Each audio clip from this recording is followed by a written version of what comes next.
kubaho ni rimwe no gupfa kandi ni irindi.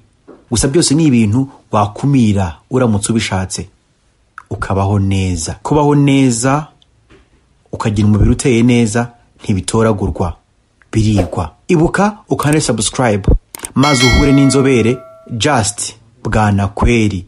Aragutoza uburyo bwiza wakora siporo, warya, wakitaho yifashishije ubumenyi n'ubunararibonye.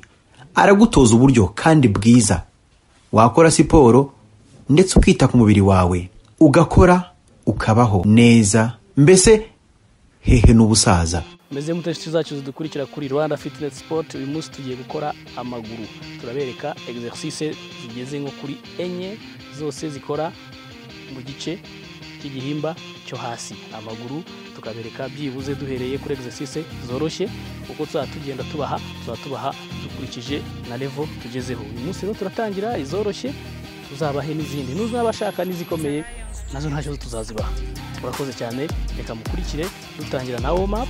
Niturangiza ni amasegonda 30, nituyarangiza dukomeze ni na exercice yacu ya mbere. Twagiye.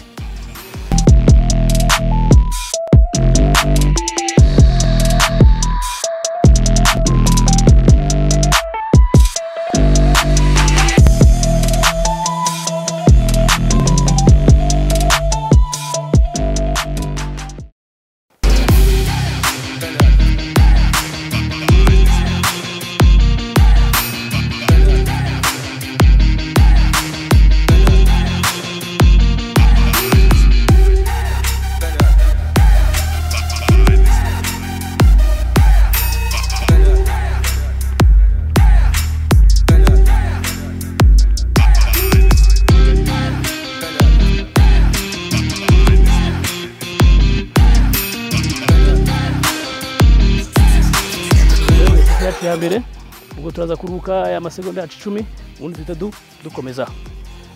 Okay, twagiye.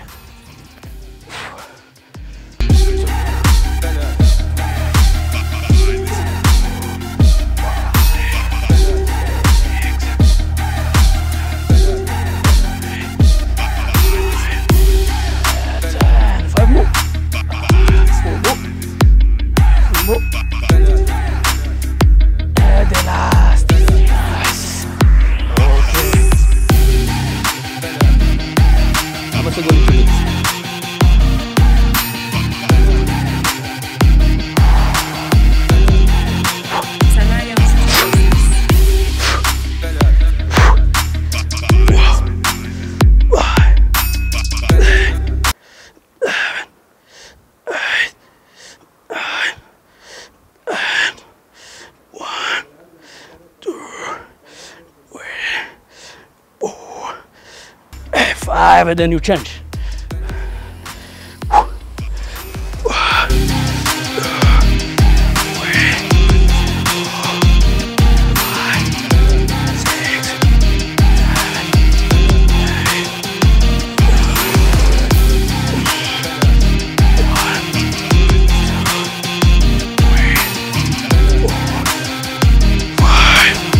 Okay.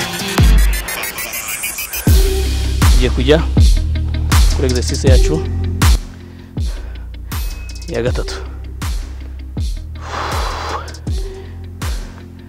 Yukora amaguru wirinda ko umugongo ukoreshamo cyane kugira ngo uproteje.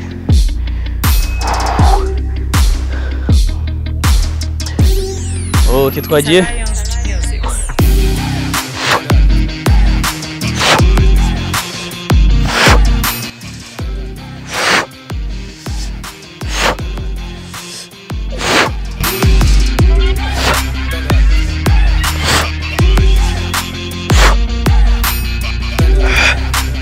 Umeka ya masegonda 30.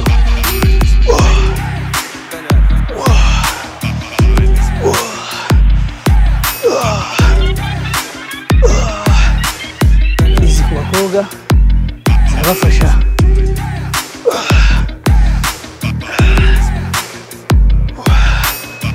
Tuzabereka uburyo noneho ushobora gukora ikibuno. Ndavuga abakobwa bashaka gukora ikibuno.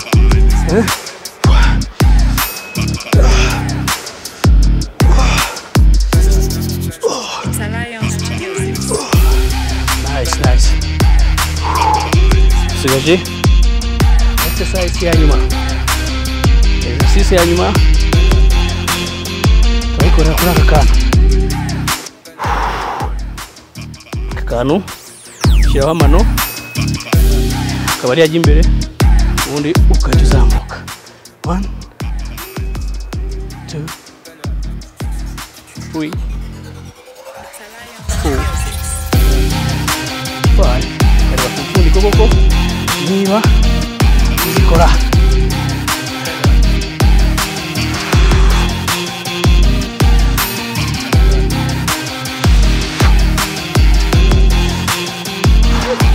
Sha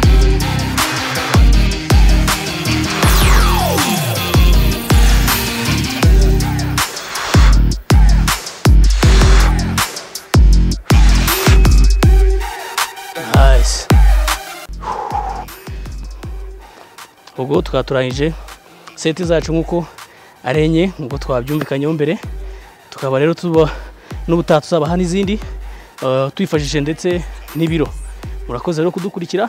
Ubutaha abakobwa tuzagomba kuzabereka ese ni gute wakora igice cyawe cy'inyuma. Murakoze cyane, kora subscribe kuri channel yacu ya Rwanda Fitness Sport. Thank you so much. Kubaho ni rimwe, no gupfa kandi ni irindi. Gusa byose ni ibintu wakumira uramutse ubishatse ukabaho neza. Kubaho neza ukagira umubiri uteye neza ntibitoragurwa, birigwa. Ibuka ukane subscribe maze uhure n'inzobere Just Bwanakweli. Aragutoza uburyo bwiza wakora siporo, warya, wakitaho yifashishije ubumenyi n'ubunararibonye. Aragutoza uburyo kandi bwiza wakora siporo ndetse ukita ku mubiri wawe, ugakora ukabaho neza, mbese hehe n'ubusaza.